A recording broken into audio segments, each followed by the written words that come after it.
I've tried things before and they didn't work, therefore I'm going to stop trying things. So this is what we would call fatalism or defeatism in our terminology at the agency. We get the most satisfaction not when we achieve something, but when we are pursuing something. So when you talk about training, always having something that you're training for, in many ways what you're saying is you want people to have faith that the training that they are in now will benefit them in achieving not only the goal that they're training for, but in achieving other benefits as well. That's exactly right. And what I love about health and fitness specifically is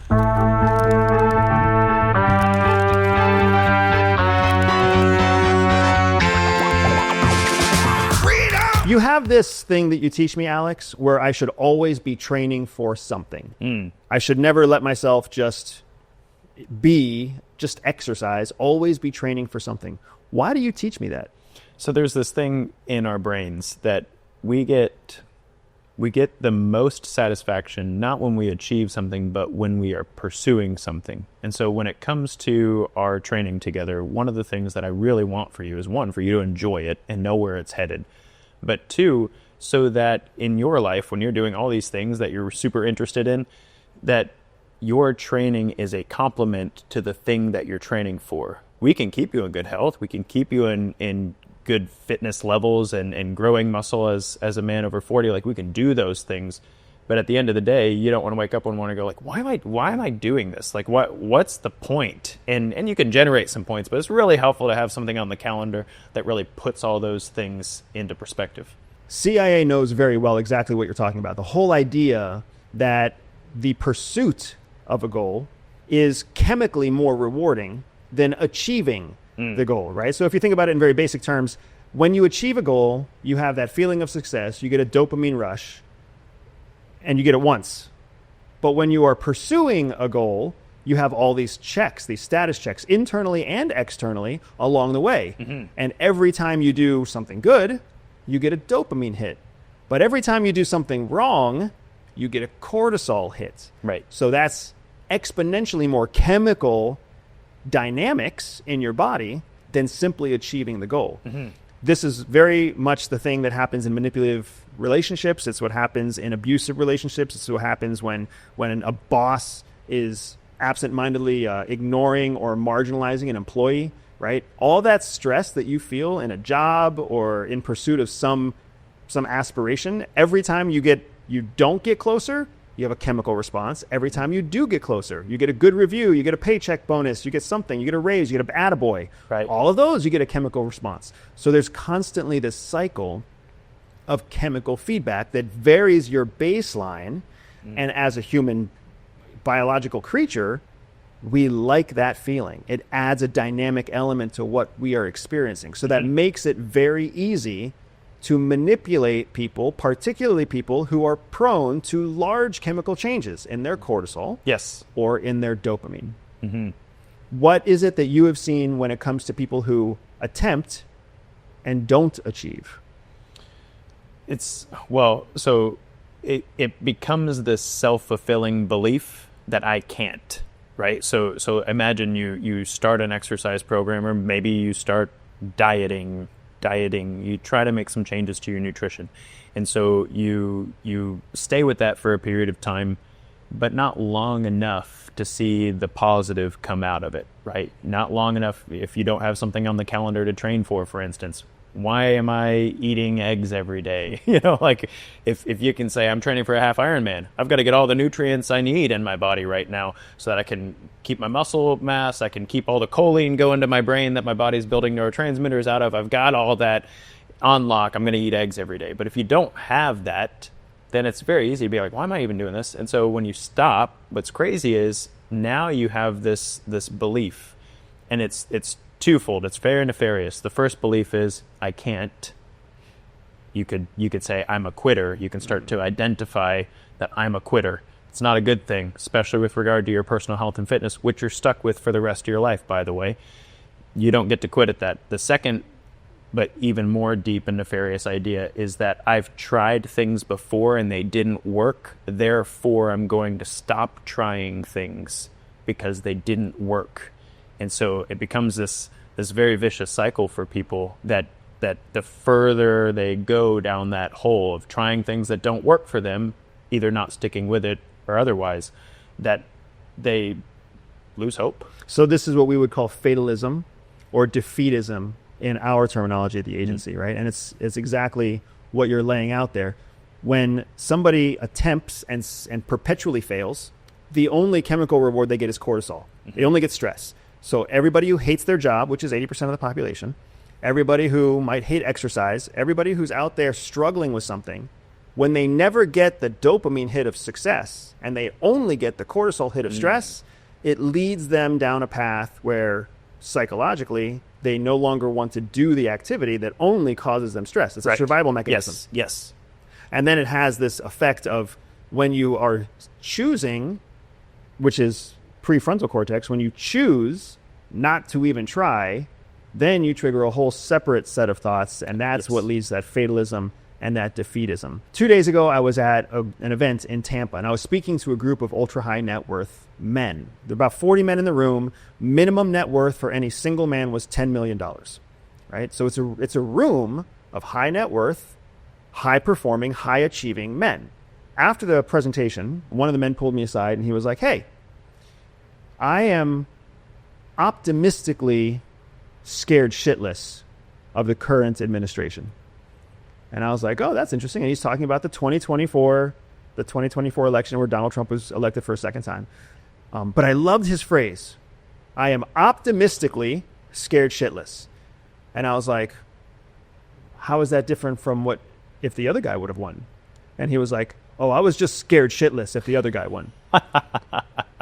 So I laughed, I chuckled, and I was like, oh, that's interesting. You got the optimistically scared shitless versus the just scared shitless. But that optimistic, that little tag means the world. Yes. Because now he is trusting in something that he can't define, he can't describe, and he wants to see what will happen. In many ways, I feel like this aligns with the way you define faith. Can you talk about how you define faith, how you see faith? Yeah, so faith, Paul said in his letters in the New Testament, he said, faith is the substance of things hoped for and the evidence of things not seen. As the substance of things hoped for. Of things hoped for. And the evidence of things not seen. In other words, I don't know where this is going, but whatever that is, it's faith, that thing. And I describe it in exercise terms a lot because that definition of faith for me is really hard. It's hard for me to sink my teeth into. It sounds like good poetry, but like outside of that, I'm not really sure what that means for me practically. But let's say I believe that if I lift weights today, good things are going to happen for me. And I don't mean that esoterically. I mean my joints are going to be in a better place, metabolically speaking. I'm going to be better off. Hopefully I'll get some muscle tone. Maybe I'll get stronger, right? Maybe I'll feel good at the end of my workout, even if I started it feeling like garbage, right? So I go do that thing. That's faith. Faith is the belief this could go really well, but not just sitting around because of it. It's that I can take steps. It's an action-oriented word, not just a belief word. So faith is, in the world that you come from, in the world of exercise, faith is when somebody does the work today without knowing for sure that the work is going to provide the results they expect tomorrow. That's exactly right. Yep. But there is the confidence that it will do something tomorrow. So when you talk about training, and always having something that you're training for, in many ways, what you're saying is you want people to have faith that the training that they are in now will benefit them in achieving not only the goal that they're training for, but in achieving other benefits as well. That's exactly right. And to walk it out. So we started this bit about being hopeless or getting a lot of cortisol in your system, and that being what was the word you used? Defeatist or fatalistic. Defeatist or fatalistic, right? So super interesting. Recent science shows that when we exercise, when our muscles contract, we actually have these things called myokines that are released from the muscle tissue and talk to the brain. And one of those myokines is called irisin. There won't be a quiz later after this, but the researchers who found this biochemical that the body's releasing from muscle contraction and talking to the brain. They called it the hope molecule. And the reason for that is because it seemed to elevate mood, like actually made you more hopeful by the end of the workout, which is really interesting. But the researchers who were looking at it were also studying Alzheimer's disease. And Alzheimer's disease is a segment of dementia. It's just brutal. You get these amyloid plaques in your brain. It wrecks your ability to remember things. Like you can't even recognize loved ones, right? It's a very hopeless disease, right? But they found that irisin, a myokine released from muscle tissue when you exercise, irisin actually reduces the neuroinflammation that creates these amyloid plaques. In other words, a hopeful thing, something that actually can combat the disease that's very hopeless. And so for me, these ideas are very, very tied together. It's not just the hope that you're doing something on the calendar. It's that when you do something today that's good for you, it actually does, at a biochemical level, make you feel more hopeful while executing some very positive things in your body. So it's interesting to me because one of the experiences that I had at CIA is that when you are trying to cultivate a target, and if we're talking in business terms, if you're trying to cultivate a sale, if you're trying to cultivate a business partner, if you're trying to cultivate an investor, one of the things that's important is keeping them in a cycle of hope, but never giving them a cycle of completion. And it takes me to this story I had with this musician in the Pacific Northwest that I knew once, and he was always talking about how he was going to be a musician, but in reality, all he ever did was, be a barista and be in a restaurant and do these other odd, unskilled jobs. But he was always going to be a musician. And when he talked to me, he'd say, "I'm a musician. I'm a musician. That's what I do." Right? I had him play me a song. He was like, "I've got this riff that I know is just going to take off." And I was like, "All right, let me hear the riff, dude." And he pulls out the guitar and he plays this awesome riff, right? He's like, I was like, that's a hell of a good riff, dude. That is a very good riff. When are you going to finish the song? And he was like, "Oh, I'm working on it. It'll happen." Years later, I run into him again. I'm like, "Hey, how's that song going?" "Which song?" "It's like the one with the killer riff." And he's like, "Yeah, man, every time I talk to somebody, they tell me it's a killer riff. They tell me how great it is. But I never seem to finish it." And as soon as I heard that, I was like, I can tell you why. Because you're getting all the reward, all the hope comes every time somebody tells you it's an awesome riff. Every time somebody tells you, "Yeah, you should do that. Yeah, that's a good idea." You are getting the same dopamine hit that you would get if you actually finished it. Without doing the work. Without doing the work. Right? Without doing the work. And that is something that makes it so that truly skilled manipulators can manipulate long term. Because they know that they can mix in cortisol with dopamine, they can control the two, and they can keep someone in a perpetual cycle of hope. Any woman who's ever been stuck with a trashy dude who she believes will one day get better, he'll one day make it, he'll one day stop stressing out, like one day, whatever, he might stop yelling at me, stop hitting me, stop doing whatever. I believe in it. That is a cycle of hope. Yes. Any addict who's stuck in a cycle of hope, any parent or spouse of an addict who's stuck in a cycle of hope. My wife, Jihi, who trains with you as well, my wife struggles with anxiety and depression. She has general anxiety disorder, clinically diagnosed. And she is also a former CIA officer. So she fully understands the danger of the perpetual cycle of hope. So she lives every day struggling with, fighting with this idea of what actions can I take today that will yield progress, that will yield a final end goal. And that's tricky with what she's dealing with because you never really are fully past anxiety. Right. But you can 100% get to a place where the new normal is not what the old normal used to be. Right. You have something similar with Ehlers-Danlos. You can make the new normal better than the old normal. You can literally make your chronic pain that you live with less every day than what it used to be every day. When someone is dealing with an issue like this, whether it's abuse, whether it's consistent dissatisfaction at work, whether it's frustration in their entrepreneurial journey, whether it's anxiety or a chronic illness, Mm-hmm. how do you encourage them? What do you tell them along the way? That we can actually do something about that today. So there's the nice thing about exercise. We can do something about that today. That's Today. so powerful. Today, I'm sorry to right interrupt in you, this but I minute. love you add these little words that make a huge difference to your entire statement. Mm-hmm. So tell us about what you tell them. We can do something about that today. We can do something about that today. That's the thing. If you're stuck in a cycle, whether it's chronic pain or you have a disease you're wrestling with, you mentioned abuse. If I have a say in what I feed myself today, there is a level of agency there. And there's even a level of hope, and not the hopium you're talking about that keeps people kind of in that like cycle of perpetual hope without any work. It's the idea that like I can actually, as a human being, change what I'm putting in my face today, and that can improve my life. I can actually change whether or not I move my body today in a way that's healthy for me, and that can actually improve my life. And so we in the psychological circles, we call this agency, right? The idea that instead of being subject, my life happens to me, I can be an agent. I make my life happen.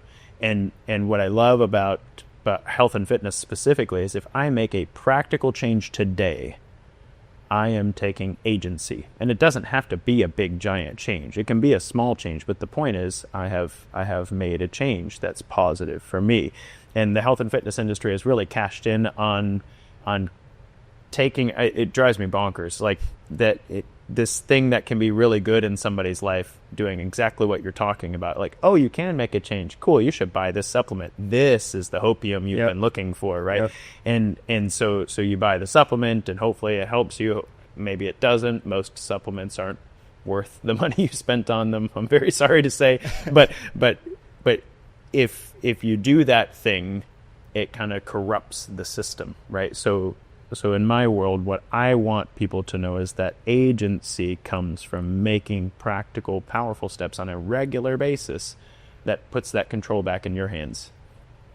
What is something that you constantly want to improve and constantly fail to accomplish? I would say trying to get out of pain is a bad goal for me. So like for me, pain is just going to be a part of my life. With Ehlers-Danlos, it's just going to be a part of my life. However, I can make improvements to that thing. At the same time, it's never going to go away. I'll give you an example. I love jumping on the trampoline with my kids. They're 9 and 6, and these boys are very rambunctious. And so I keep myself in good enough shape to be able to do that with them. However, my cervical spine hates the trampoline. Those ligaments that are supposed to be holding those vertebrae together, they're not very strong. So what happens for me is jumping on the trampoline means I'm going to be in neck pain. It just does. And so if my goal is get out of pain, then jumping on the trampoline with my kids is counterintuitive to that goal. It's not productive. At the same time, I have to make a decision about whether or not that's important enough to set the pain goal aside, still be intelligent about it. I'm not trying to land on my head here, but I fail regularly at keeping myself out of pain because I want this meaningful experience with me and my boys, and I'm willing to endure it. And that is something I think is really interesting, right? You're saying that you are sacrificing the pain intentionally, knowing that it's going to happen, but that sacrifice is worth it. Yes. So let me tell you what is always on my mind, right? Just like you, I am accomplished. I've achieved challenging things. I've done things that were hard. I am often given credit far beyond anything that I give myself, right? Where I am perpetually failing and always endeavoring to be better is as a husband. I am reminded every day how bad I am at being a husband. I was a pretty good boyfriend. I think I was a really cool fiance. But once rings were exchanged, something changed for me where I started expecting more equality in the relationship. I started expecting that I would have to sacrifice less in the relationship. I went from spoiling my fiance to kind of living a life with my wife that I just expected, she would naturally understand. Mm-hmm. We're not engaged anymore. So I'm not always going to polish your coffee exactly the way you want it to be polished with the right sugar and the right cream. And sometimes I'm not going to be happy when you fart under the sheets, right? Sometimes I'm going to say something about, can you change your diet? All things that nobody does when they're dating and when they're engaged, right? Right. I feel like it's my responsibility to improve as a husband. Not that I need to try to be what I was as a boyfriend, but I could always be more patient. I could always be more supportive. I could always be more comforting. And with 2 kids and a business and a network and a demanding schedule and whatever else, I often find myself not investing that time into being a better husband. And it really makes me get down on myself sometimes. It especially makes me get down on myself when I do put in the effort and I do try something, but there's no reaction. Yeah. Do you find anything like that with yourself in your marriage? Marriage, and if you're going to say that you're the perfect husband, we're just going to cut this whole fucking thing off. Because I'm done. I need to take different coaching. I can hear my wife on my shoulder, like, be honest, Alex. No. So marriage is such an interesting. I'm glad you brought up marriage, because it's one of those really interesting things that, like, if you do it right, or at least if you do it the way I believe is right, you will fail at it all the time. All the time. Because it's such a big thing. Like, you literally say to somebody, I am shackled to you, and come hell or high water, no matter what, like, we're going to be together through this thing. Like, is there not a crazier thing in this world than doing that? And then furthermore, from a Christian perspective, it is an ultimate sacrifice. Paul said that husbands, love your wives as Christ loved the church and gave himself for her. So the idea being, like, it's going to cost you everything. That you do all of the things, and it's not enough because it's not all of you yet, right? And so that's the weird thing about marriage. It says that the wife is your ezer kenegdo, which that's the Hebrew for helpmeet.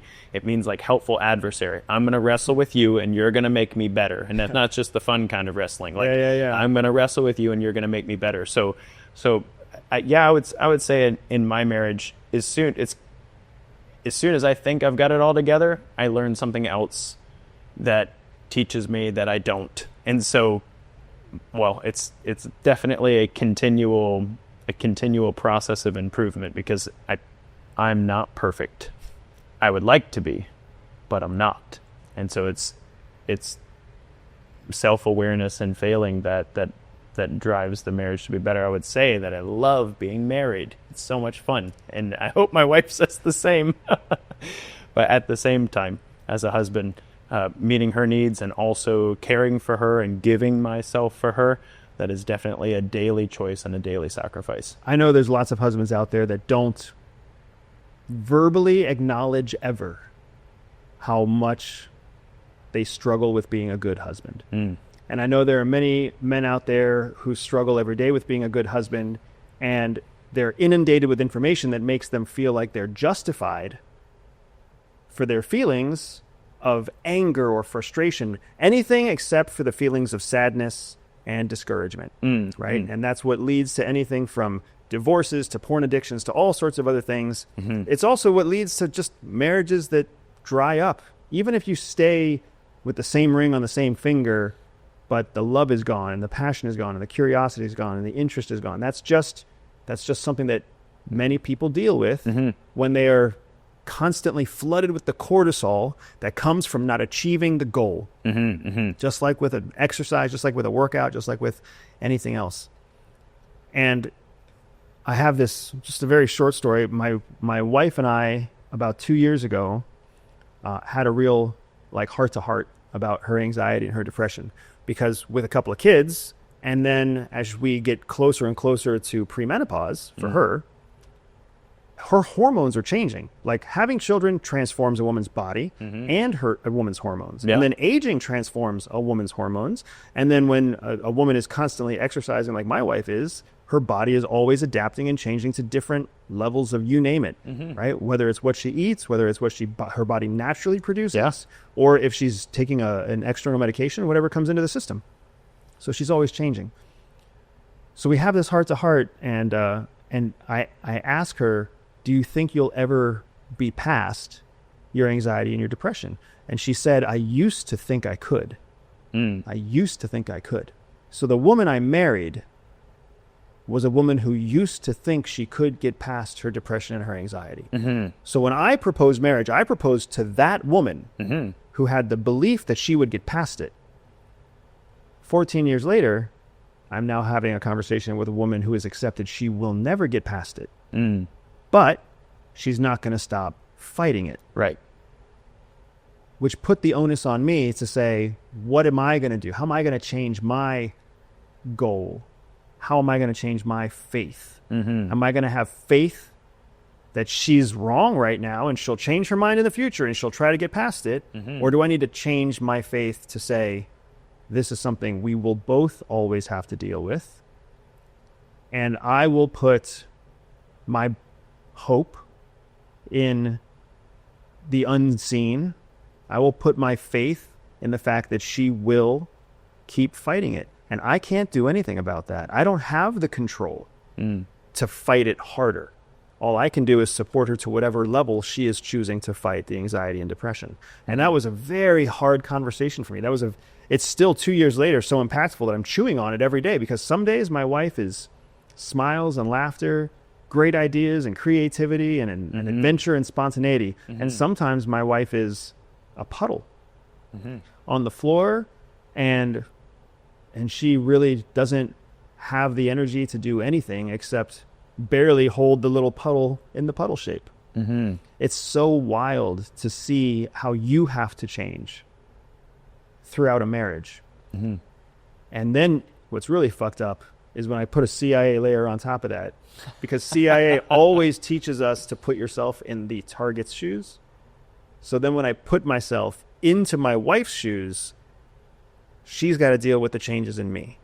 She's got to deal with the transformations in me. Not just the transformations that I'm having in business and everything else, but the transformations that I'm having from my relationship with her.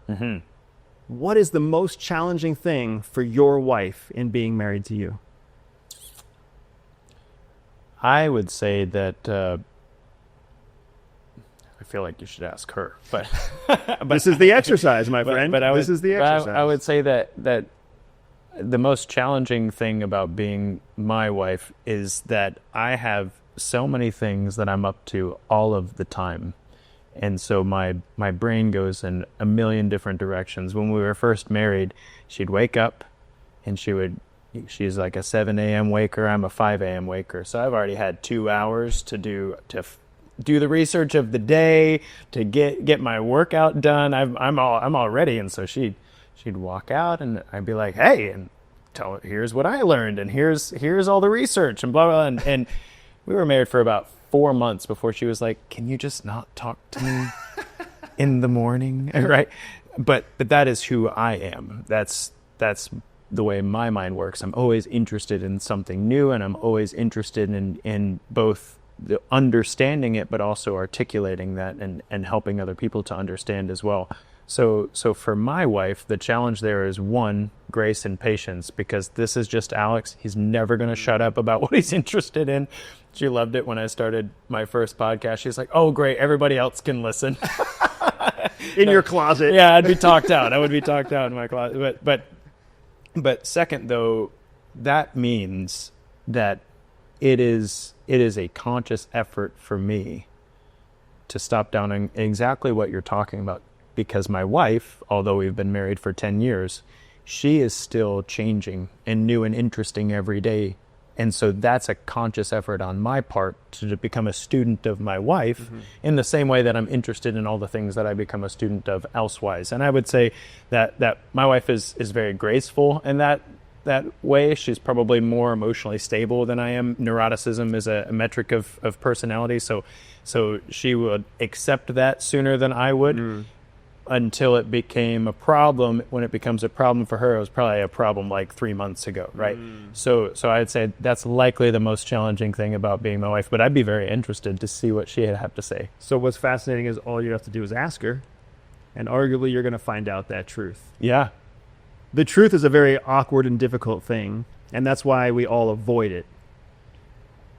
When I was a kid, my dad wanted me to read more. My stepdad wanted me to read more. So I was 11 years old maybe, and he told me I had to start reading Moby Dick. And it was my stepdad. It was a much less polite conversation than the way I'm sharing it with you right now. I tried. I failed. How old were you? 11. I think I was 11 Call years me old. Ishmael. Wow, Yep. okay. And I mean, I even went to the library to get the book. And when I saw the book, I was like, whatever goes through an 11-year-old's head before they master the phrase, what the fuck, is what went through my head when I saw that book, right? I was like, this is never going to happen. And then I open it and I read like the first four sentences, and I'm like, I don't understand this book at all. I recently started reading Moby Dick for the first time as a grown-ass man. It is an incredible book. Yes. It is an incredible book. I have a passage here from Moby Dick that I want to share with you.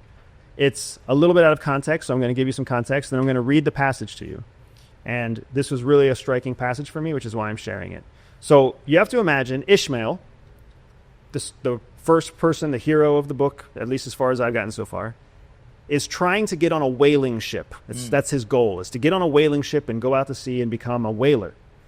And he goes to the East Coast, he goes to Nantucket, and he tries to find a whaling vessel that will let him on. And in his search up and down the docks where all the whaling ships are, he comes across a church. And the church is themed after a ship. It's got hooks and sails and harpoons, and you go, and he describes how he goes into this church in the middle of a storm in the morning, and as he walks into the church, the inside of the church and the pulpit itself is even shaped like the bow of a ship. So it's this very themed naval whaling ship kind of church. And this crusty old sailor come preacher gets up on the bow and starts to give this sermon. And the preacher is giving a sermon about the story of Job, the man who was eaten by a whale. Jonah, the man who was eaten by a whale. And as he's giving this sermon, there's a storm outside, and there's all these people crowded inside, and it's a freezing cold, like January morning. And that's what's happening. We're halfway through the sermon, and that's where we come into this passage. And we're quoting the preacher. That's the voice you're hearing. And now behold, Jonah taken up as an anchor and dropped into the sea. This is the point in the story when the sailors throw Jonah into the sea during a storm, and they don't know what else to do. There's a storm raging, and they don't know what else to do. So they throw Jonah into the sea. When instantly an oily calmness floats out from the east, and the sea is still, as Jonah carries down the gale with him, leaving smooth water behind.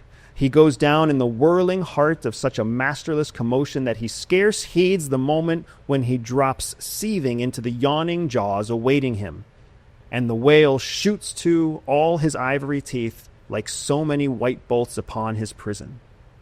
Then Jonah prayed on to the Lord out of the fish's belly. But observe his prayer and learn a weighty lesson. For sinful as he is, Jonah does not weep and wail for direct deliverance. He feels that his dreadful punishment is just. He leaves all his deliverance to God, contenting himself with this, that spite of all his pains and pangs, he will still look towards his holy temple. And here, shipmates, is true and faithful repentance. Not clamorous for pardon, but grateful for punishment.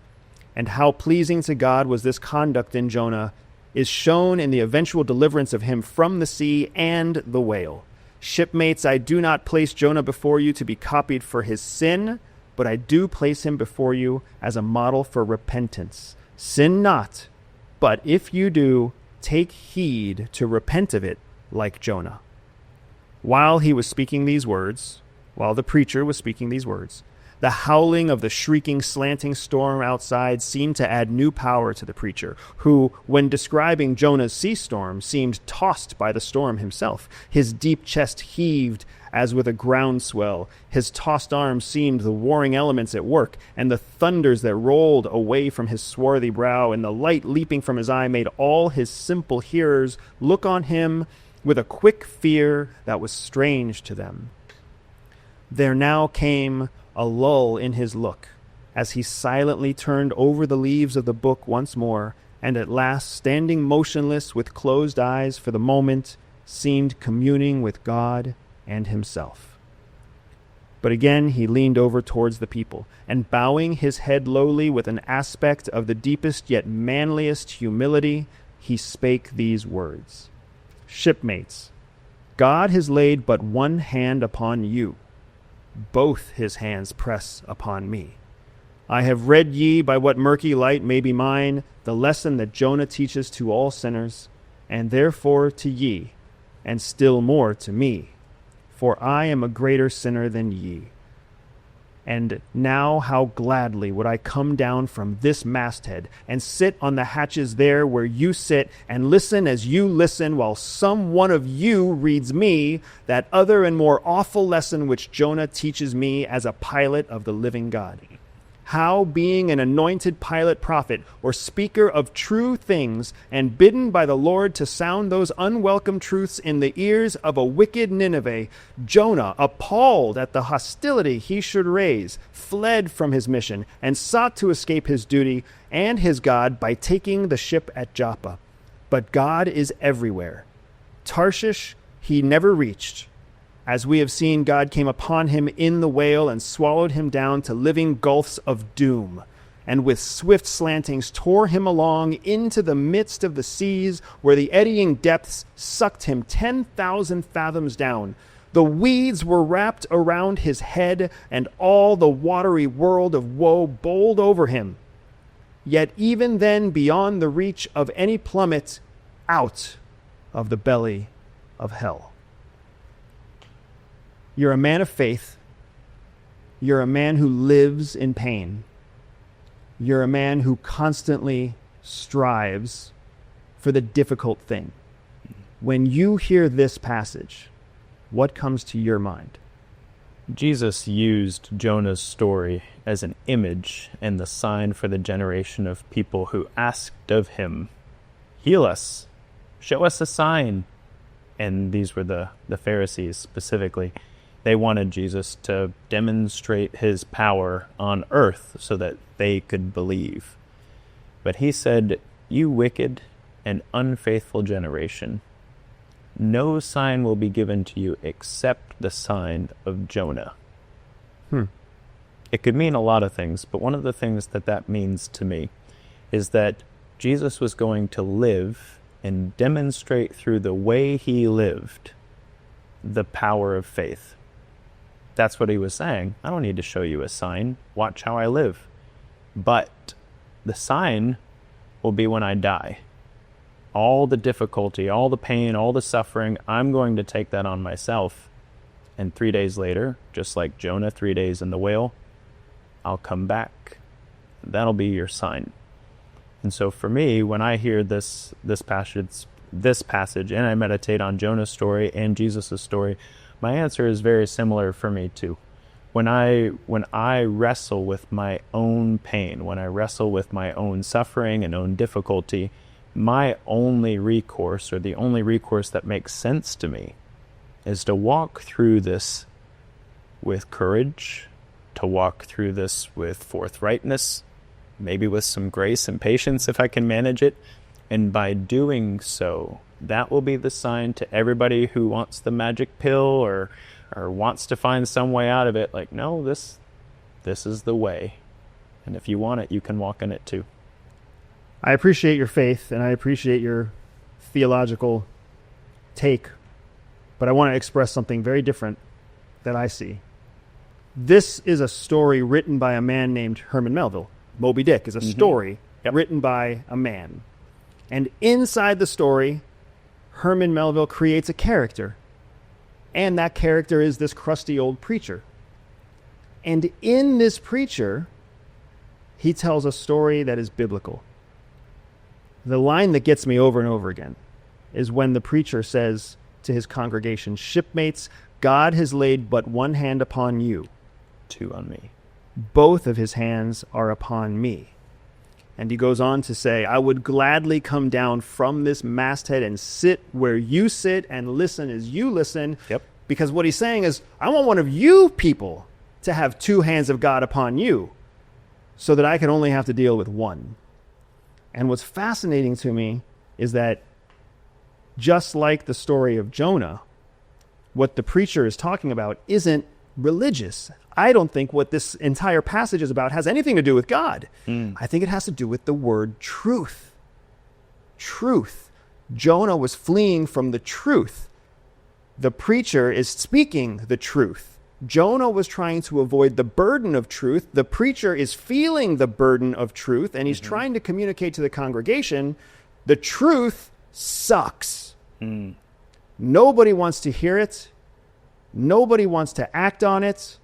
And for damn sure, nobody wants to say it. And when I think about how much truth has to go into being a husband, and how much truth has to go into being a dad, and how much truth has to go into running an honest business, and how much truth has to go into getting yourself into a position where you exercise your body, change your diet, adapt your sleep habits for some sort of faith in what will happen in the future, you start to realize why so many people give up. Because they're all like the fucking preacher. And they would do anything to sit in the congregation and reduce the pressure that's on them. But what happens when the truth catches up to Jonah? The storm ends. What happens when he accepts deliverance and repentance inside the whale? He is released from what this passage describes as a prison.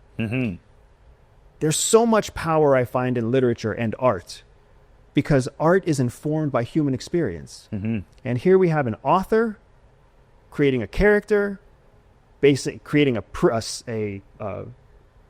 speech, a sermon that the character would deliver, that another character is watching. Like, think about the complexities in that creative process, all so that we can take from it whatever we choose to take from it. The story of Jonah in your case, the idea of truth in my case, and everybody hearing this conversation, everybody watching us on YouTube, everybody listening to us on any platform is taking their own message from that. I even believe the people who heard us start this passage and then turned us off because they lost us somewhere in the passage, even they came to their own conclusion, right? And I find it so empowering to be able to reflect on what art means to each of us.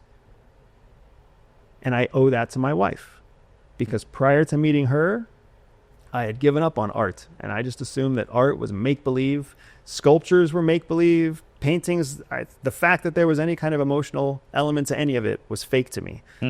But my wife taught me to see it through a different lens. I appreciate the fact that you teach people to see things through a different lens, and I very much appreciate how you're constantly endeavoring to show me fitness, health, faith through a different lens. Anything you want to say in passing in reaction to what I said or otherwise? Yeah, two things. The next part of Jonah's story, which I don't know if the preacher gets to in Melville's tale or not, when he does find repentance, he ends up in Nineveh, and he doesn't want to be there, by the way. He doesn't like these people. That's the interesting thing about Jonah. He thinks they deserve to be judged and punished, but he delivers the truth, and it delivers the whole city. They're like, you know what? That makes a lot of sense. We've been messing this thing up. And so they repent, which is very strange to Jonah, but whatever. Anyway, so the truth is a mechanism that sets people free, just like your wife showed you that there is beauty in art, and you're like, you know what? I think I can read Moby Dick. In that. And what's really cool is that that's very powerful for 11-year-old Andy, too. Like, you looked at the book, was like, no way. And now you're an adult, like, all right, I was too young for that, but now I got this.